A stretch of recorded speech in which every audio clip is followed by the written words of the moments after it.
Then Interpreter took him by the hand, and led him into a very large parlor which was full of dust, because it was never swept. After Christian had contemplated this scene for a little while, the Interpreter called for a man to sweep the room. When he began to sweep, the dust began to so thickly swirl around the room, that Christian began to be choked by it. Then Interpreter said to a maiden who stood nearby, "Bring some water, and sprinkle the room." After she had done this, the parlor was then swept and cleansed with ease. "What does this mean?" Christian inquired.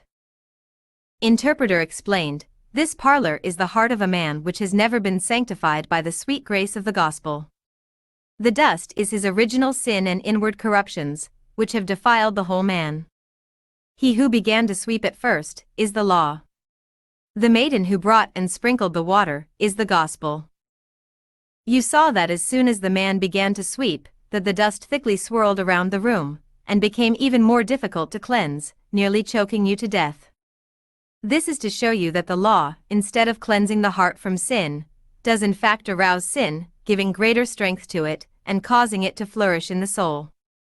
The law both manifests and forbids sin, but it has no power to subdue sin. Again, you saw the maiden sprinkle the room with water, upon which it was cleansed with ease. This is to show you, that when the gospel comes in the sweet and precious influences thereof to the heart, then, I say, even as you saw the maiden subdue the dust by sprinkling the floor with water, just so is sin vanquished and subdued, and the soul made clean, through faith, and consequently fit for the King of Glory to inhabit.